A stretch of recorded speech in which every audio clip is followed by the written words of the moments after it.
Benvenuti in questo nuovo video. Allora regà, oggi ci andiamo a vedere l'episodio numero 7 di Mate. Come oramai ben sapete, io ho battezzato la serie in questo modo e rimarrà così fino alla fine. Vi ricordo che la serie avrà 12 episodi e non più 10 come si era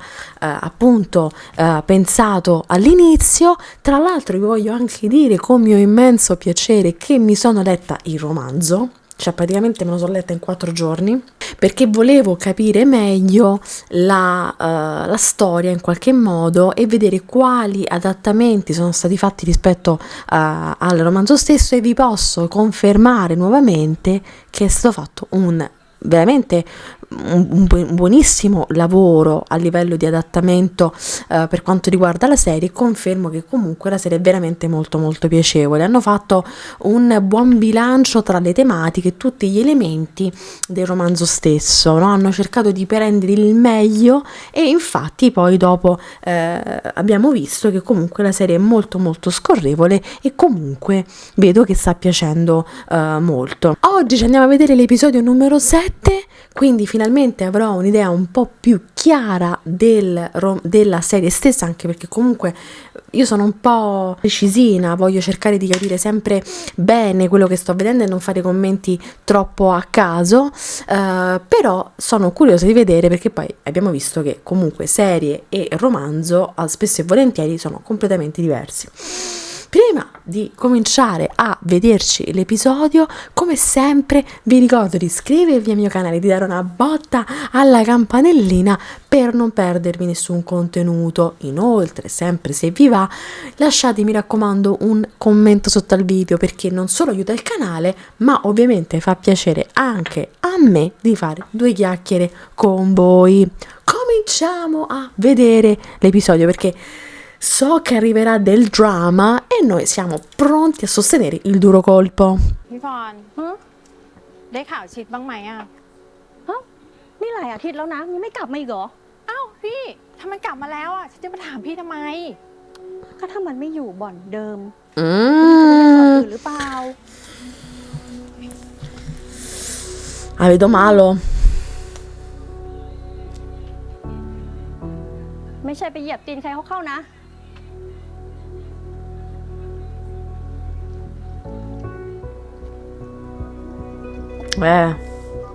Giusta domanda.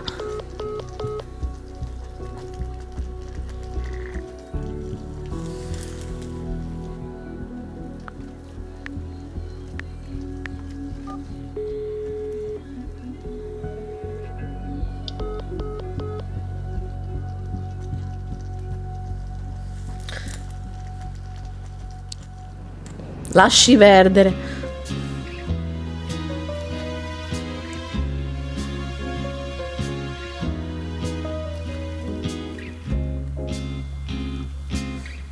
Ah, una bella nuotata in piscina.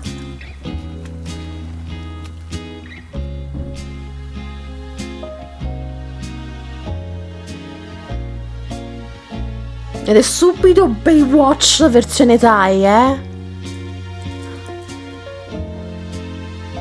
100 che se uscivo io così dalla piscina, una bella scivolata, da una bella culata e subito al pronto soccorso. Bellissima questa scena, con questo rally, ti ci è piaciuto? เขียนนิยายเรื่องใหม่อยู่เหรอ ใช่ เพิ่งได้เรียนเมื่อคืนนี้เลยนะ เอยกำลังลองเขียนนิยายแนวยูริ ยูริคืออะไรอ่ะ ยูริก็คือหญิงหญิงอ่ะ เอยใช้เกณฑ์เป็นเล็บตัวเอกด้วยนะ จริงอ่ะ Ken, cioè nel senso che doveva usare come ispirazione. เป็นผู้หญิงตาสวย หน้าสวยไรที่ติ รวยเก่งทุกด้านเผด็จการ ปากร้าย เอาแต่ใจ ชอบเป็นศูนย์กลางจักรวาล ใครขัดใจไม่ได้ เป็นไง ตัวละครน่าสนใจไหม นี่หลอกนะเขียนปะเนี่ย คนอ่านอ่ะ ก็ชอบตัวเอกแบบ Effettivamente ทั้งนั้นแหละ ปากร้าย แต่ใจดี ถ้าไม่ใช่เพราะเกณฑ์นะ เอยคงเขียนไม่ได้หรอก Vabbè, dai, dai, dai, questo è un calcio d'angolo, dai, se ti sei salvata. เกณฑ์รู้ไหมว่าเรื่องเนี้ย ยอดวิวยอดเฟซอะเยอะกว่าเรื่องเก่าของเอยตั้งเยอะเลยนะ ถ้าไม่ใช่เพราะเกณฑ์อะจะเพราะใคร ก็เพราะคนเขียนเก่งไง เพราะเกณฑ์ต่างหากเอยรักเกณฑ์นะ Eh. ตั้งแต่มีเกณฑ์อะ อะไรก็ดีขึ้นหมดเลย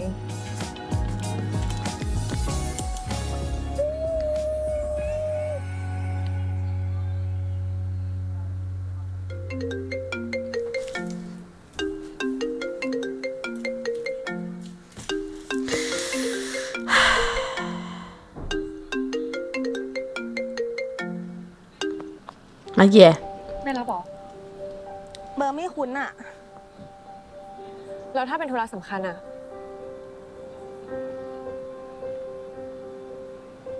ไม่มีเรื่องไหนสำคัญ หรือคนไหนสำคัญกับเอยเท่ากับเกณฑ์อีกแล้ว Vabbè, e su questo siamo d'accordo. Proviamo. D'accordo. Niente, raga, sto già così, io penso.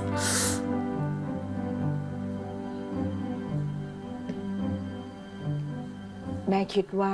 สิงหานะไม่คู่ควรกับหมอทศเลยอ่ะ แล้วผมควรทำยังไงดีครับ คุณน้าถึงจะยอมรับผม เอางี้ไหมแม่ให้เงิน1,000,000 บาท ถ้าภายใน3 ปีเนี่ย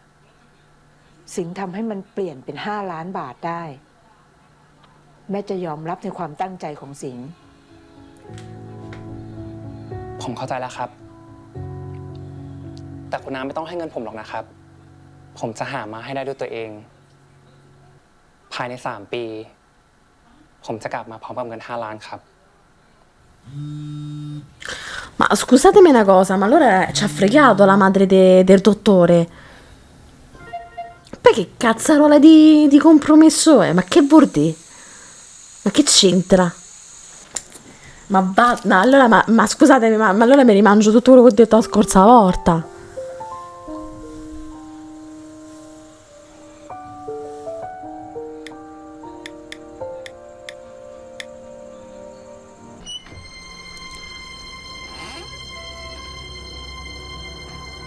Ma chi sono sti due? Comunque scusatemi una cosa, mo, a parte il fatto che lei si deve incontrare con la mamma di Aoi, però dico, ma scusatemi, ma la madre del dottore, ma che è sonata? Ma che vuol dire?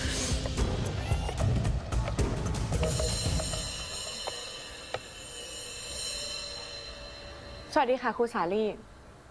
จำหนูได้ไหมคะ เกณฑ์หลงค่ะ เกณฑ์หลง ใช่เพื่อนสมัยเด็กๆหรือเปล่า ใช่ค่ะ บังเอิญจังเลยอ่ะ วันนี้ครูก็นัดมาเจอที่นี่เหมือนกัน Ma pensate che coincidenza, signor, ma non è una coincidenza. ถ้าครูรออยู่ ไม่ต้องรอหรอกนะคะ เพราะหนูเป็นคนนัดครูออกมาเอง อ้าวแล้วล่ะ ดูเหมือนว่าจะไม่อยากติดต่อกับครูนะคะ หนูเลยเป็นคนนัดครูออกมาแทนไงคะ งั้นก็แปลว่า อยู่กับเธอสินะก็ดีเหมือนกัน ครูมีเรื่องอยากจะให้เธอช่วยเหลือหน่อย เรื่องอะไรคะ คือสามีครูหายไปหลายวันแล้ว Senta signora, ma non ho capito, ma lei viene qui per farci queste riese scomode? ครูก็เลยอยากจะขอให้เธอไปบอกคุณพ่อ ให้ช่วยตามหาสามีครูหน่อยได้ไหมถือว่าเห็นกับแล้วกัน นาว่าที่ครูสาลี่อยากเจอจะเกี่ยวข้องกับอนุชิตไหมคะ ก็เป็นไปได้นะครับ ให้น้าไปคุยแทนให้ไหมครับ เดี๋ยวเกณฑ์คุยเองดีกว่าค่ะ เกณฑ์เป็นห่วงด้วย ครูสาลี่อาจจะแค่มาตามหาที่ไม่ได้กลับบ้านนานก็ได้ค่ะ คนหายทำไมไม่แจ้งตำรวจอะคะ ครูไม่อยากให้มันเป็นเรื่องใหญ่แล้วครูก็ยอมรับว่าสามีครูไม่ใช่คนดีในสายตาคนอื่น Ma pensa un po' te che แต่เขา strano. ก็ดูแลครูดี แล้วก็ ดูแลครอบครัวดี ค่ะ Sì. และลูกสาวครูที่หายออกจากบ้านไปตั้งนานเนี่ย คิดจะตามหาบ้างไหมคะ อืมช่างเอ่ยเธอะนี่เธอคิดว่าคุณพ่อเธออ่ะจะช่วยตามหาสามีครูได้ไหม ลูกสาวไม่สน สนแต่ผู้ชาย สุดจริงอะ นี่เธอพูดอะไรอ่ะ ถ้าไม่รู้เรื่องอะไร ก็ไม่ต้องพูดก็ได้นะ ครูต่างหากที่ไม่รู้เรื่องอะไรเลยเฮ้ยหรือว่ารู้ แต่ไม่สน นี่ ไปไหนอ่ะ Ma quelli sono 45 minuti che si stanno facendo dei foto. Ma basta, un book fotografico, ma c'è una tragedia in atto, ma fate qualcosa. Comunque la madre d'Oi pessima, possiamo dire. Ma io sono rimasta male pure per la madre del dottore, regà. Ma porcaccia la miseria.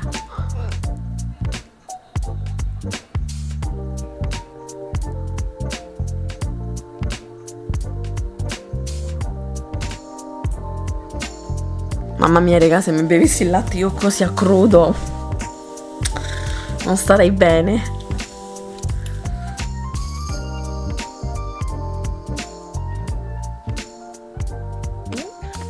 เฮ้ยขอบคุณนะ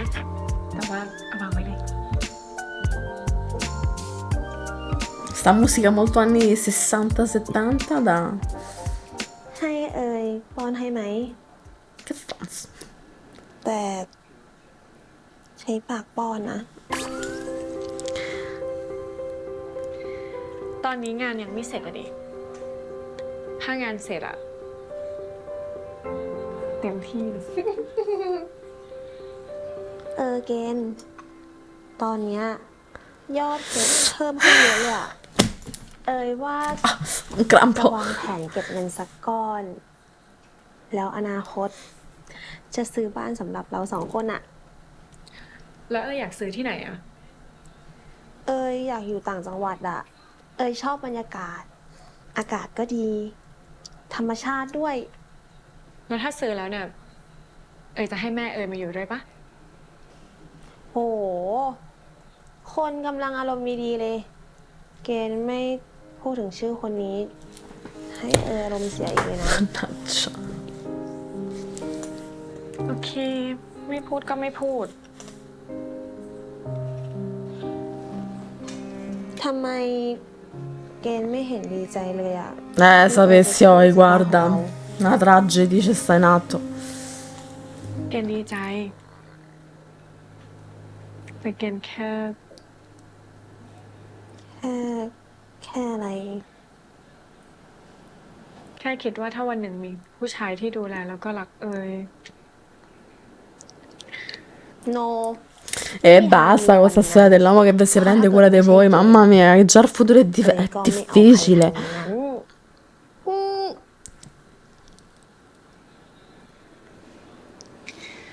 ว่าแต่ ไม่ไปกินข้าวบ้านเกณฑ์หรอพรุ่งเนี้ย ไปไม่ได้จริงๆอะไว้คราวหน้านะ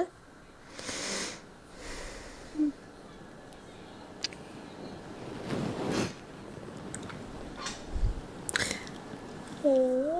ทำงานเสร็จหรือยัง Ma io direi di sì, famo sto break. เสร็จแล้วก็ได้ E infatti, basta di lavorare.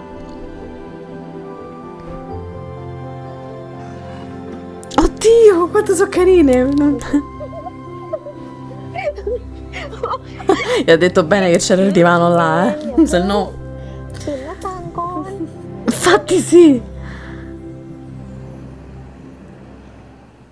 Ma mo sing, scusatemi. Io sto a pensare pure a quel poro Cristo. น่ากินไหมล่ะ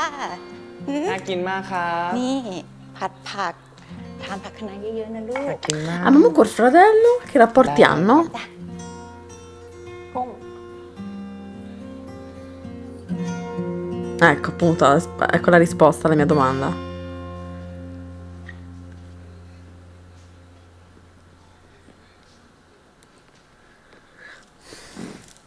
ฉันซื้อเค้กที่แกชอบมาฝาก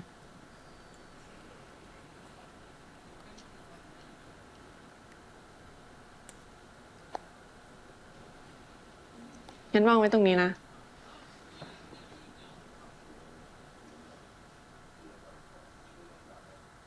ค่พูดขอโทษมันยากนักเหรอ Ma ha parlato lui?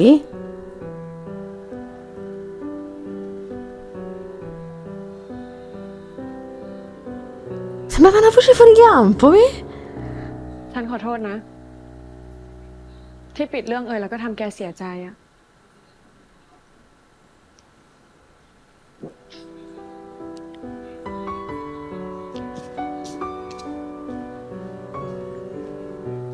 Vabbè, dai, su, che balls. แกด้วยดิเจ เฮ้ย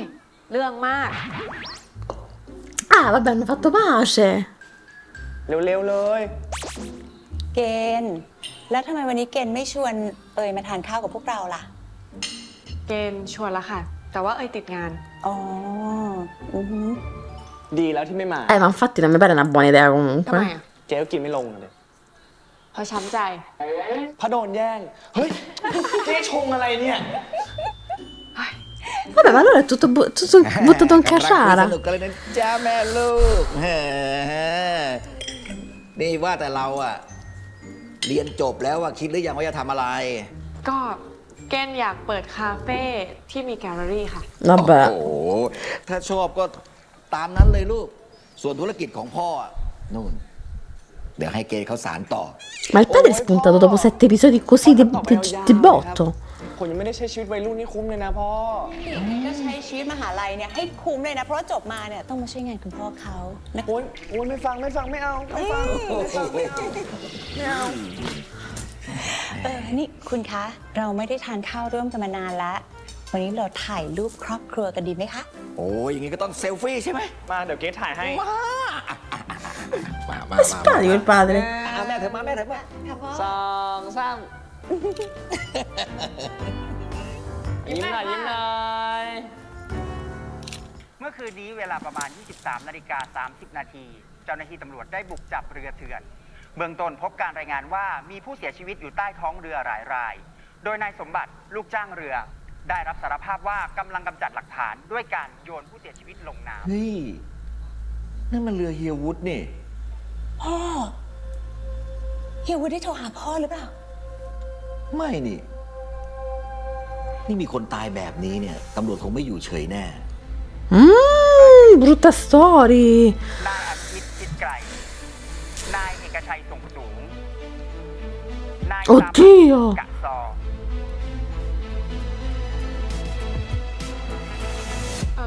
เดี๋ยวเกณฑ์ขอตัวกลับก่อนนะคะ พอดีว่ามีธุระด่วนนะคะ เกณฑ์ไม่ทาน No, ข้าว vabbè เสร็จก่อนละลูก ต้องรีบไปจริงๆ Vabbè, ma è una gioia comunque, regà. สาจ๋าเตรียมอาหารให้คุณเกณฑ์ด้วยจ้ะ ได้ค่ะ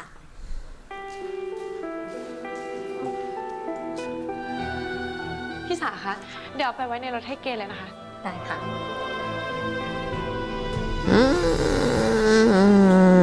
Molto Mario, molto male. น้าสมคิดคะ แย่แล้วค่ะ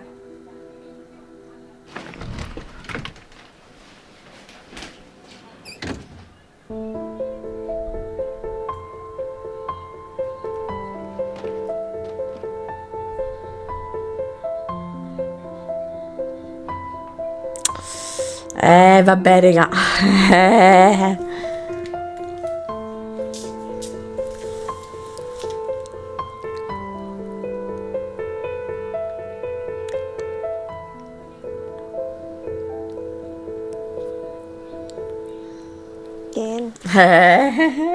Una tragedy. เป็นอะไรหรือเปล่า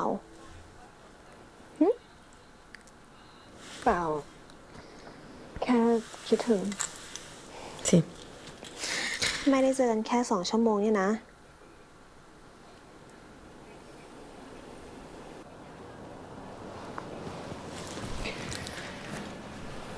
แม่ฝากข้าวมาให้ตั้งเยอะ หิวยัง ไม่อยากบอกก็ไม่เป็นไร แต่ไม่ว่าเกณฑ์จะไปเจออะไรมา ที่ตรงนี้ยังมีเสมอนะ Come devo far a spiegare più che altro? Quello è il problem. หิวแล้วอ่ะ ไหนดูสิ แม่ฝากอะไรมาให้บ้าง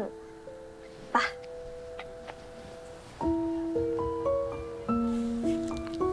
ไหนฝ าไปดูหน่อยโหกุ้งเผาตัวใหญ่มาก จะกินหมดไหมเนี่ย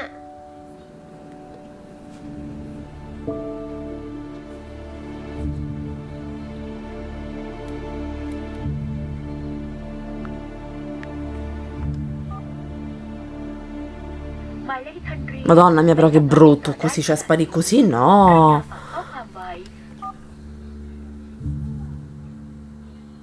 Non si fa. อ้าวจะไปแล้วเหรอ ครับ นี่กุญแจครับ ไปดีมาดีนะ ขอบคุณนะครับพี่จอม Ma che cazzo, che cavolata. พี่จอมสวัสดีครับ อ้าวสวัสดีน้องหมอ คือว่า น้องสิงห์ลืมของเหรอ ลืมของอะไรนะครับ อ้าวก็สิงหาย้ายออกแล้ว เพิ่งไปตะกี้นี่เอง พี่ก็คิดว่าไปกับน้องหมอ ขอบคุณนะครับ Mazza nell'arco di 3 secondi, oh, mazza che sfiglia.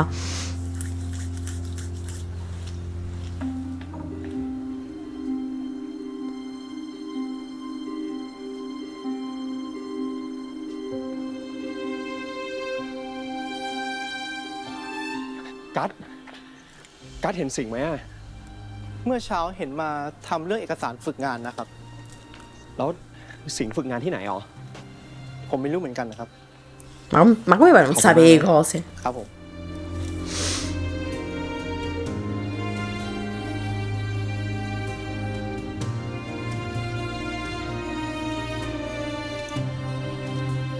Che brutto così però. No, non mi piace.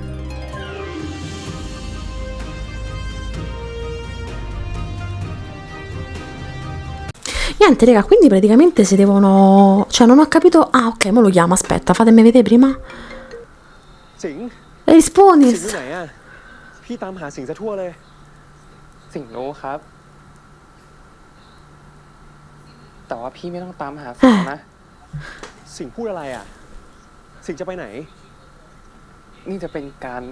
ติดต่อกันครั้งสุดท้าย Sì, ma non ho capito, cioè è successo tutto così in fretta. สิงห์สิงห์อยู่ไหนอะ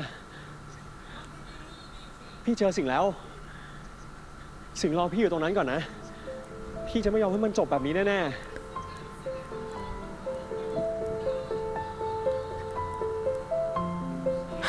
Io sono rimasta molto male della reazione della madre comunque, non l'ho ancora digerita sta cosa,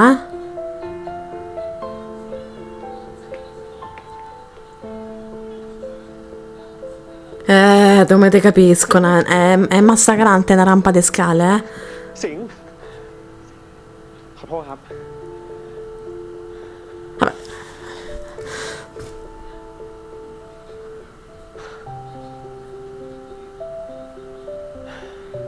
Oh, io lascio troppo pazzetto.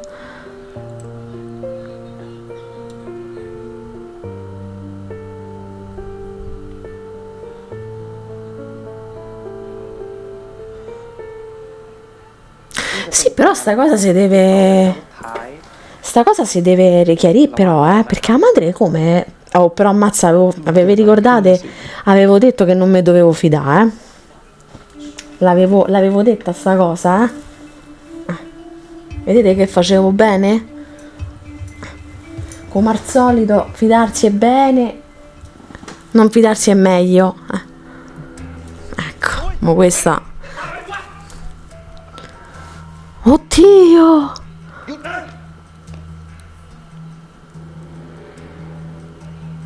นี่ ไปไหนอะกลับมาพูดกันให้รู้เรื่อง No! สามีฉันไม่ได้มีศัตรูที่ไหนนะคะ และจากภาพที่เห็นดิฉันคิดว่าคนคนนี้น่าจะเป็นคนที่ทำร้ายเขา แล้วคุณเคยพบผู้ต้องสงสัยคนนี้ไหมครับ เคยค่ะ เขาน่าจะเป็นคนของลูกศิษย์ดิฉัน แล้วลูกศิษย์คนนั้นเนี่ยชื่ออะไรครับ เธอชื่อเกณฑ์หลงค่ะ เกณฑ์หลง Mazza, spifferato tutto, vabbè. อบคุณนะคะ Mazza, avete visto? Sì. ทราบมาว่าคุณครูมีผู้ต้องสงสัยในใจแล้วใช่ไหมคะ ใช่ค่ะ แล้วก็มั่นใจว่าไม่ผิดตัวแน่นอนพอจะบอกได้ไหมคะว่าเป็นใคร Capirei, questa poi non perde subito l'attimo. ฉันตอบได้แค่ว่า ก็เป็นไรไหมเนี่ย มีความเกี่ยวพันกับนักธุรกิจ Non penso. Mo quando lo scopre. เข้าแล้วก็ส่งออกสินค้าระดับต้นๆประเทศค่ะ ครับ คลิปนี้ชัดเจนเลยนะครับคุณจิตใจ ใช่ค่ะ ภาพที่เห็นนะครับ มีพลเมืองดีส่งเข้ามาให้เรานะครับ ทีมงานครับ เดี๋ยวช่วยซูมภาพนี้หน่อยครับ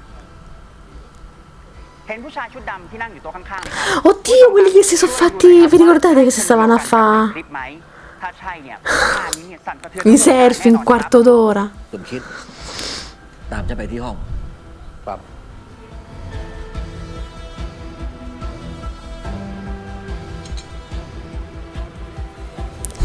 C'è una tragedia. Io. แล้วบอกหน่อยได้ไหมคะว่าใครอะค่ะ มีหลักฐานชัดเจนหรือเปล่าคะว่ายังไงคะบอกได้ไหมคะ บอกนิดนึงได้ไหมคะ ทำไมแม่เป็นอย่างนั้นน่ะ มีหลักฐานอะไรอยากเพิ่มเติมไหมคะ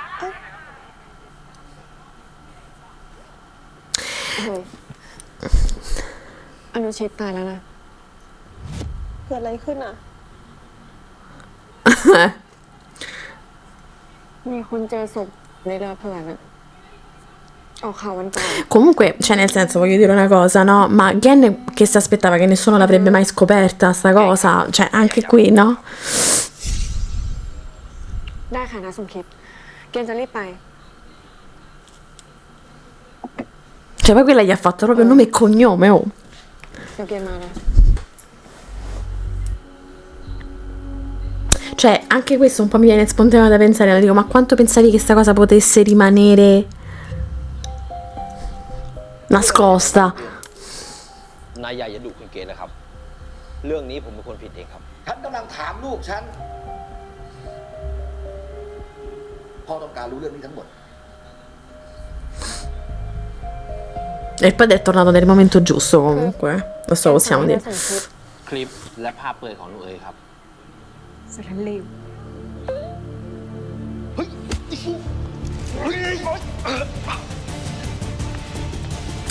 Vi ricordate, no?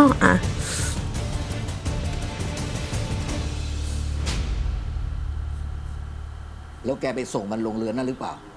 เปล่าครับนายใหญ่ แต่ Allora chi ci ha mandato?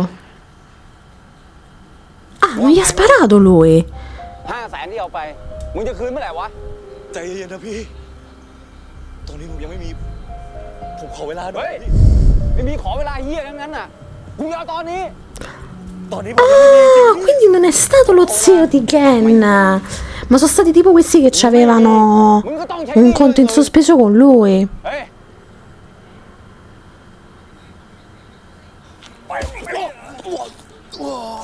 Mazza che pugno gli ha tirato. Vabbè.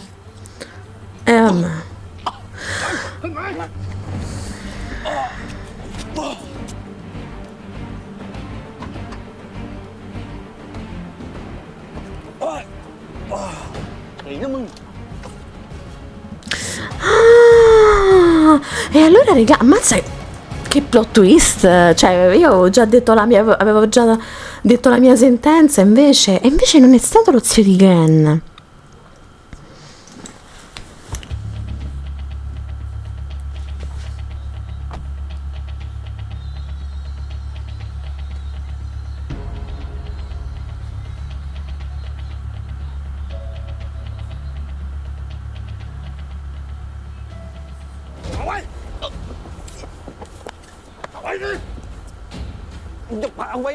Diciamo che lo zio di Ken, la sua unica leggerezza è stata andare lì senza magari coprirsi il volto volendo, no? Perché poteva uscire fuori questa cosa. Comunque, in generale, a prescindere che mo non è stato lui, però poteva uscire fuori.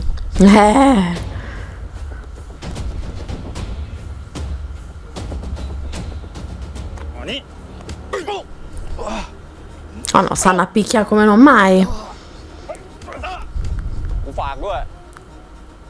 ถ้ามันทำงานใช้หนี่ไม่หมด มึงไม่ต้องปล่อยมันออกจากเรือ แล้วอย่าลืมข้อตกลงกูล่ะ เออ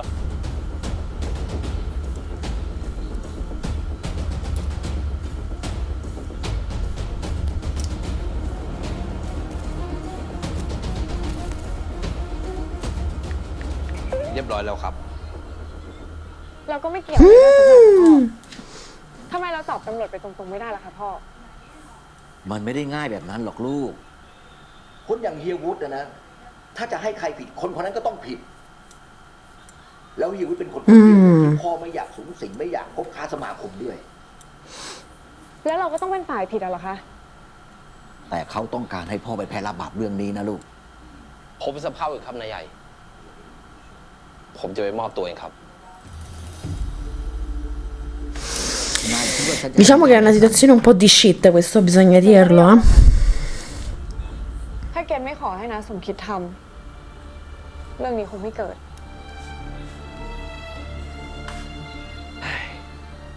ช่างมันเถอะ เรื่องมันเกิดขึ้นไปแล้ว แต่ตอน Beh, นี้ il padre reazione stoica. ให้เอาเรื่องไปโวยวายกับนักข่าว Infatti quella ha subito dovuto dire le cose, ammazza, non ha perso เกณฑ์ขอ tempo. เป็นคนจัดการเรื่องนี้เองนะคะ Cioè che vuole fare? Che non ho ถ้าไม่ capito. ไหวก็บอกพ่อนะ Eh.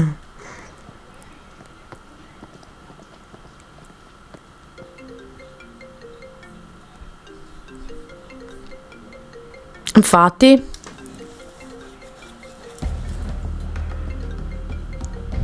aveva detto che non ci voleva avere niente a che fare con sto Wood, no? Ecco, infatti lo sa chiama.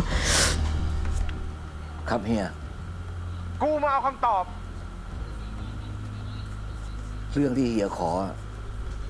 ผมคงให้ไม่ได้ มึงต้องท Chi ha chiesto?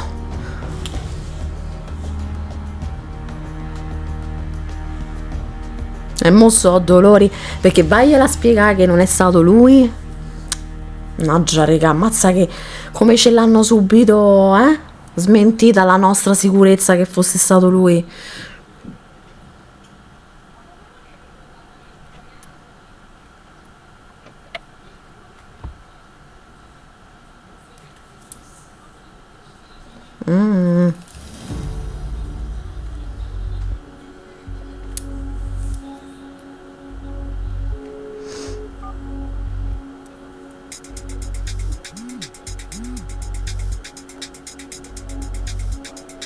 Padre è fantastico, l'ha presa con una tranquillità questa cosa. พ่อทำเซอร์ไพรส์อะไร Io aspetterei per sto มี regalo. ของขวัญอยู่ในรถอะค่ะ เกณฑ์อย่าเปิดนะลูก Ecco appunto. เกณฑ์ลูก เกณฑ์ไม่เป็นไรค่ะ มีคนเล่นตลกค่ะพ่อมีการ์ดด้วยนะคะ ำมันเขียนว่าไงลูก นี่แค่เริ่มต้นข่าวหน้าของจริง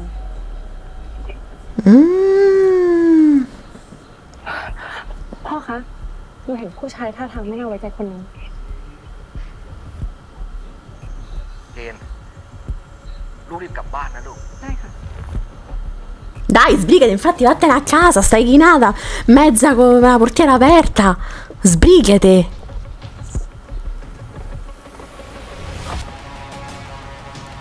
Ah, mo li minacciano. Niente, raga, una tragedia. เกรดก็ได้เหมือนกันเหรอลูก ครับ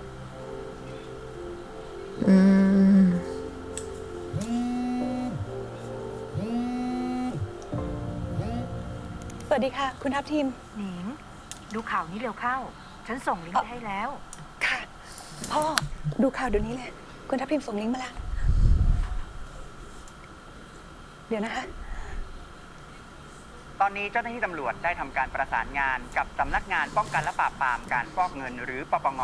เพื่อตามสืบเส้นทางการเงินของนายบวรชัยแล้ว พบว่ามีธุรกิจผิดกฎหมายและธุรกิจฟอกเงินหลายรายการ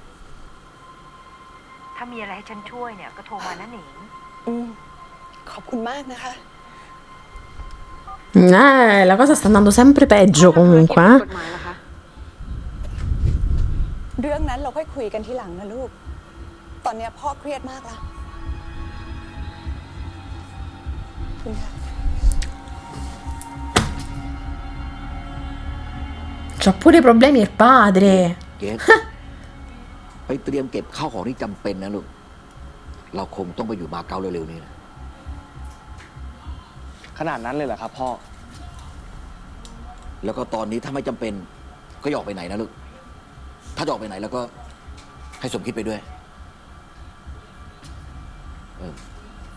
ทั้ง2 คนกลับอยู่ที่ห้องก่อนไป Mamma mia, raga.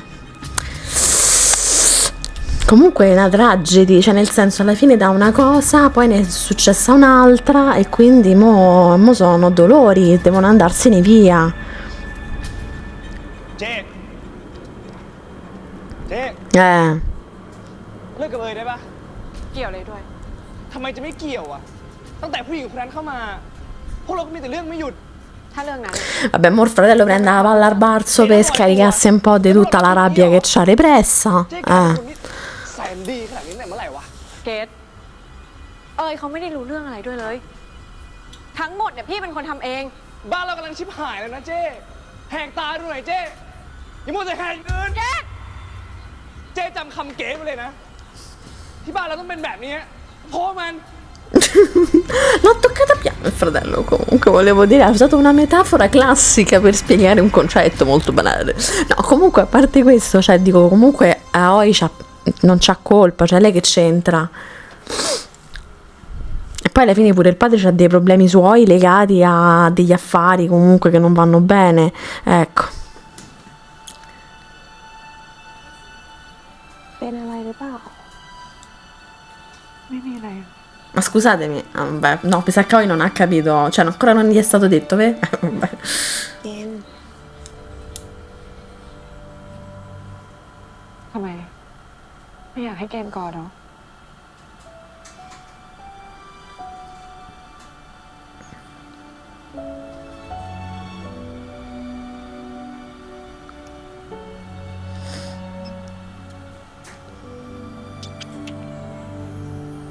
Lo so, mo adesso tutte queste scene saranno molto amare perché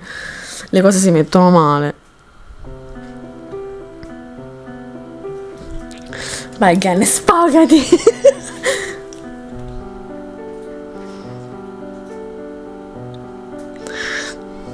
È che il pianoforte un attimo mi ha... cioè, non ho capito.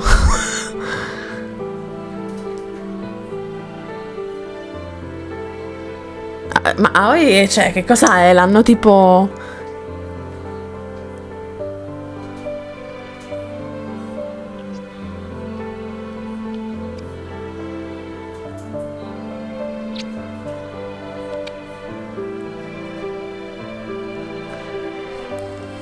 Aoi è rimasta tipo come un palo. ว่า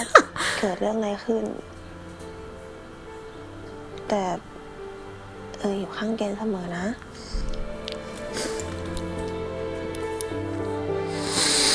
Aoi, guarda come ti facciamo a raccontare in questo momento quello che sta succedendo.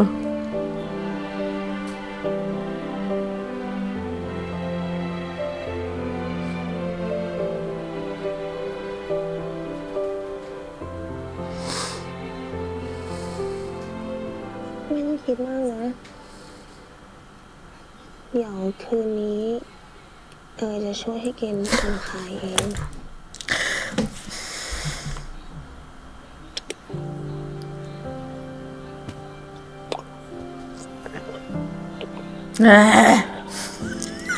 Fosse solo per la notte.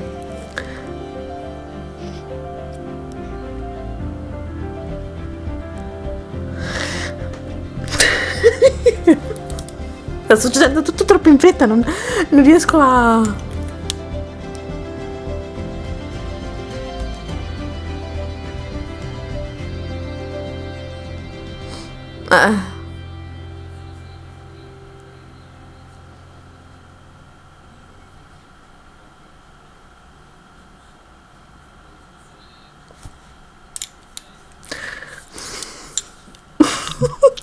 È una tragedia, raga. E mo che famo? เกณฑ์ถอนเงินทุกบัญชีออกมาเลยลูก แล้วเตรียมพาสปอร์ตไว้ให้พร้อม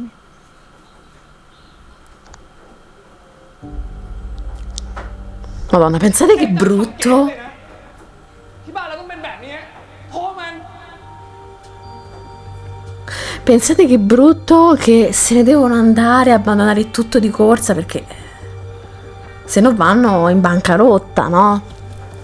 Oltre lo scandalo poi che è successo del patrigno di Aoi.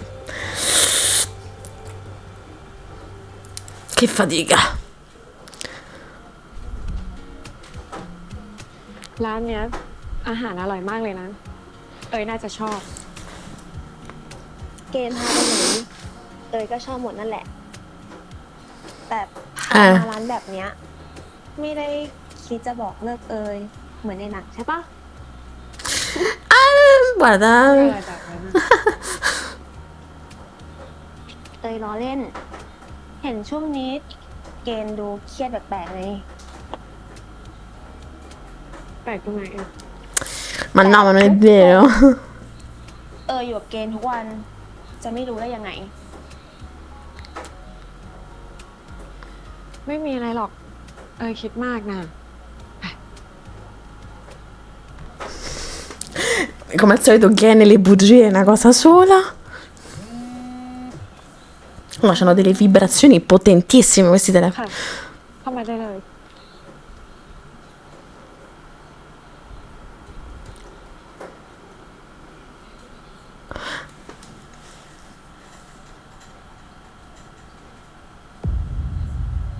โอ๊ยอย่าเพิ่งไปสิ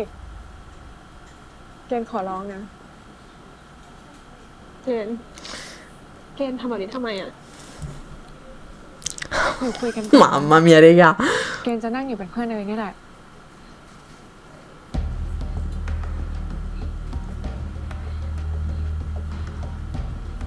ที่น้าสมคิดยึดมือถือไว้ เพราะว่าไม่อยากให้รูปหลุดออกไปค่ะ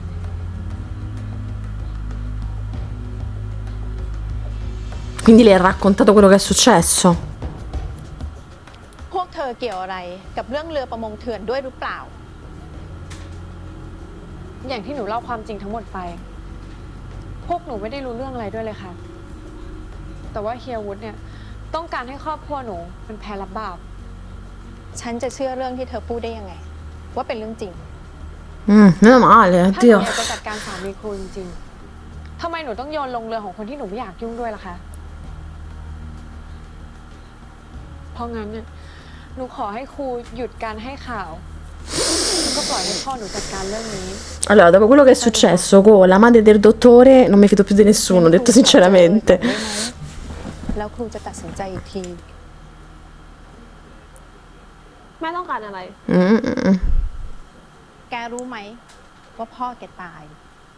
นี่แก Vabbè, ma le sembra... Ma che... Cioè... หรือคิดอยากสืบหาความจริงอะไรบ้างไหม มันไม่ใช่พ่อ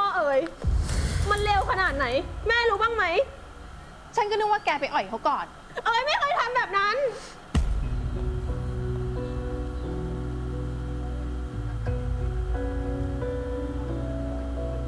Vabbè, ma la signora è di goccio allora. ไม่ชอบให้โดนตัวค่ะ เพราะสิ่งที่สามีครูทำให้กลายเป็นปมฝังใจ แต่ชิดเขาก็ดูแลครูดี ไม่น่าจะทำร้ายใคร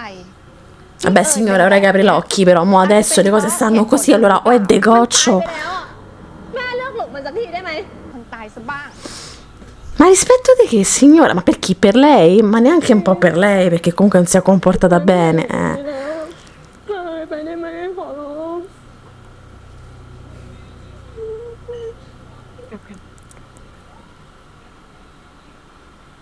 หยุด เกณฑ์หลง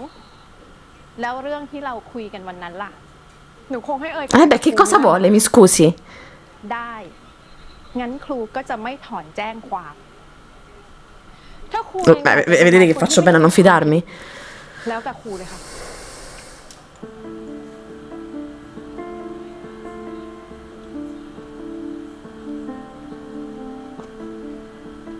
Però mi scusi, signora, lei è un po'... Come posso dire? เกณฑ์ทำแบบนี้ทำไมอะพาผู้หญิงคนนั้นมาที่นี่ทำไมอะ E ora che glielo dici, Ken, è inutile che ci stiamo a girare intorno, dai. มันมีอะไรเกี่ยวข้อง เกี่ยวกับเรื่องที่แม่ออกทีวีวันนั้นใช่ไหม Ci è arrivata pure da sola, Ken. È una certa...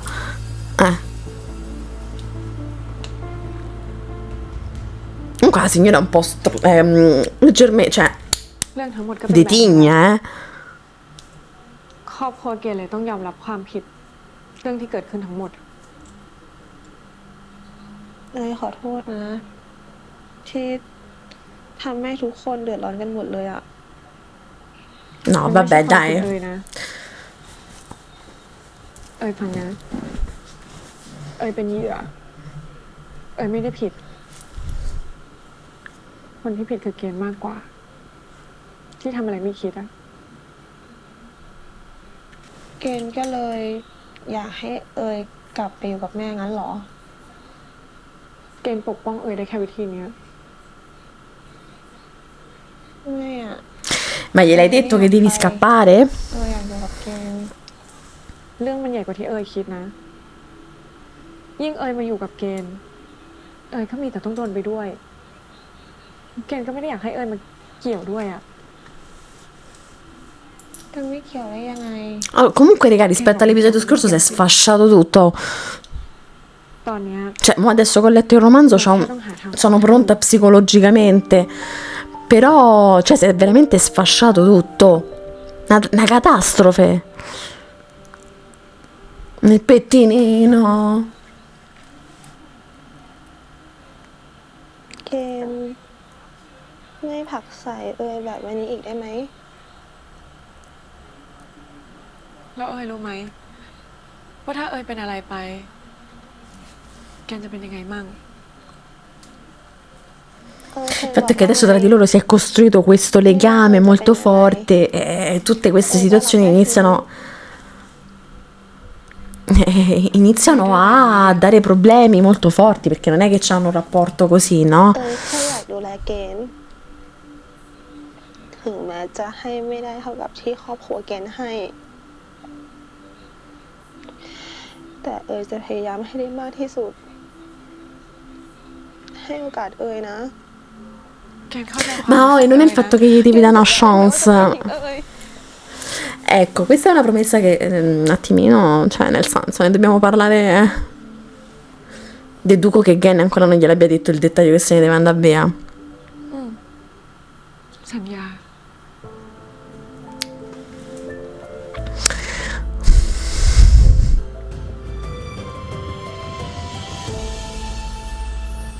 No, dai, che balls però, che deve sempre andare tutto in tragedy. นี่เอยชอบเกณฑ์ตั้งแต่ตอนไหนหรอ Un momento di dolcezza, qui un momento di ชอบ disgrazia. มานานแล้วนะ แต่ถ้าตอนอยากจะจีบอะก็ตอนที่เจอกันที่ห้าง ตอนที่เรากลับมาเจอกันอะเกณฑ์สวย First, sì, vabbè, io proprio lì. ไม่หยุดหมุนเลย Love at first sight. Stavo dicendo first at love sight. ใจบอก Ma famo come ci pare. ของเอยจะไม่ยอมเสียให้กับใครทั้งนั้น แล้วเอยก็จีบเลย เดี๋ยวนะ เอยบอกว่าเอยชอบเกณฑ์มานานแล้ว แต่ว่าเราเพิ่งกลับมาเจอกันเองนะ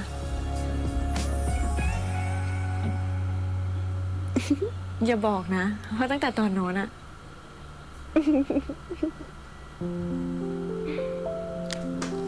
No, c'era già una cottarella da quando erano bimbe.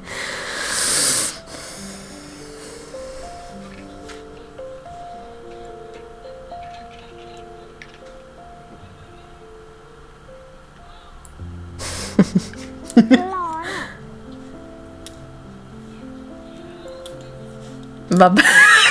mi fa un sacco ridere questa scenetta. เกณฑ์น่ะอยากดูแลเกณฑ์ให้ดูแลได้ไหมไม่เอาตูไม่ใช่คนใช้เราซะหน่อยคนในครอบครัวก็ไม่ใช่ แล้วถ้าเป็นคนของเกณฑ์จะให้ดูแลใช่ไหมสวยๆแบบเราเนี่ยนอกจากพ่อแม่แล้วก็น้าสมคิดนะ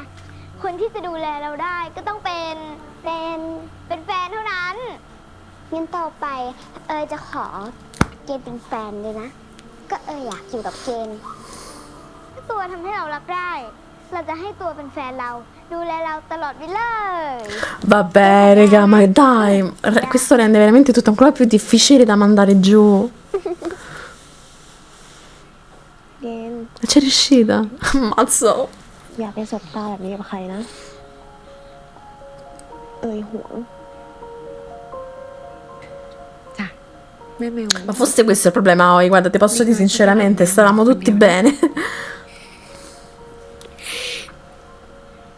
น่ารักที่สุด น่ารักไหม รักที่สุด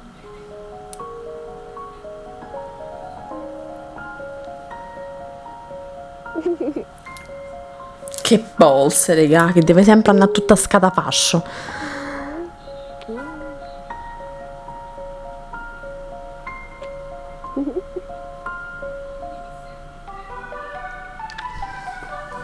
La famosa scimmietta che ci ha regalato delle gioie. Ah, vabbè, è finito. Ok.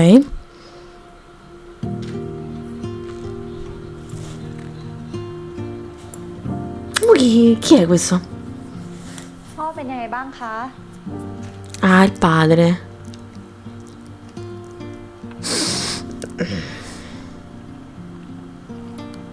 พอดีฝ้ายซื้อข้าวมันไก่ร้านที่พ่อชอบมาฝาก เดี๋ยวฝ้ายฝากพี่พยาบาลเตรียมไว้ให้นะ งั้น Ma mo che è successo? งั้นพ่อพักผ่อนเยอะๆนะ เดี๋ยวพรุ่งนี้ฝ้ายมาใหม่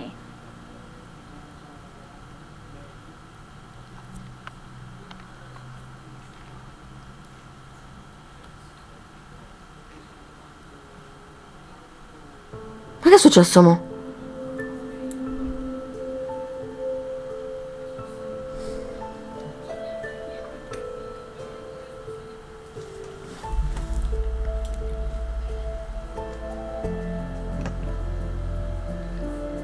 Ma perché sta incazzato pure questo, mo?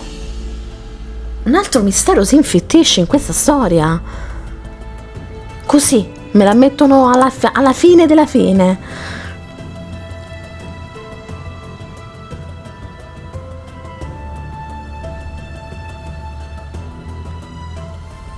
Non ci dicono niente? ไม่เข้าไปเยี่ยมเหรอคะ อ๋อ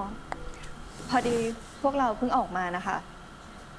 แต่ว่าสงสัยคุณพ่อน่าจะยังไม่หายโกรธอะ Ok, questo l'avevamo compreso che era arrabbiato. พี่ว่าไม่นะ ก็ที่พี่เห็นน่ะ ยาก่อนอาหารนะคะคนไข้ Cioè, quindi? เหมือนที่เราเสียปอกกันบ่อยๆอะเหรอ ใช่พวกเราอะเสียมาเยอะแล้ว เพื่อทำให้อีกฝ่ายรู้ว่าเรายังรักแล้วก็ยังแคร์เขาอยู่นะคะ เพราะฉะนั้น Quindi non è arrabbiato con la figlia. ผมเคยคิดนะ ว่าลูกสาวผมไปทำกรรมอะไรไว้ ถึงต้องมารับเพศเดียวกันเอง แต่ตอนนี้ E allora, vabbè, gli sta a fare un po'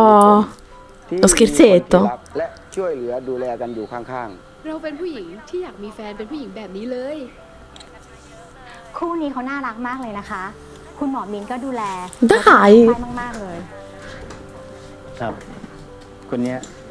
ลูกสาวผมเป็นอะไรครับ อุ๊ย จริงเหรอคะคุณลุง หนูเป็นแฟนคลับน้องฝ้ายเลยนะคะ E allora? คนแก่บางทีก็ไว้เชิงไปแบบนั้นแหละค่ะ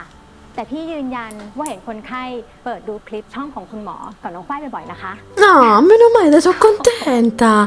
งั้นฝากพี่พยาบาลเตรียมไว้ให้คุณพ่อหน่อยนะคะ ได้ค่ะ Ah, gli sta a fare un po' lo scherzetto, dai. Brava infermiera. พ่อไม่โกรธฝ้ายหรอก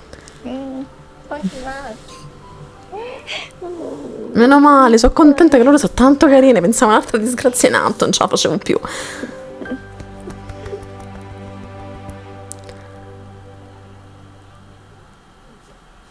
Allora, raga, che vedevo di meno male che c'è stata una piccola gioia in questo episodio,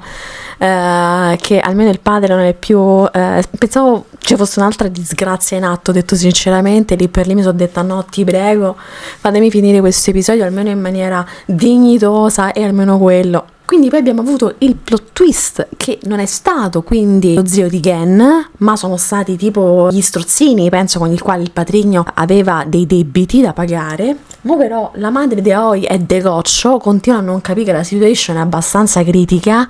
e non è che si possono risolvere le cose così dall'oggi al domani. Non ha ancora capito che il marito era un po' un pezzo di fango, ecco, per dirla tutta. Continua a non avere tatto nei confronti della figlia, che ha tutte le ragioni per essere anche arrabbiata con lei, visto che poi l'ha cacciata di casa credendo al marito e non a lei. Potevamo aspettarci comunque alla fine che la madre del dottore non avesse tutta questa buona volontà nei confronti dell'omosessualità del figlio. Mi auguro, visto che abbiamo 12 episodi, che ci sia un happy ending anche per loro. Nel frattempo noi aspettiamo. Io adesso so che gli episodi a venire saranno molto difficili, non che possiamo dire, non che Mate sia stato una passeggiata di piacere, perché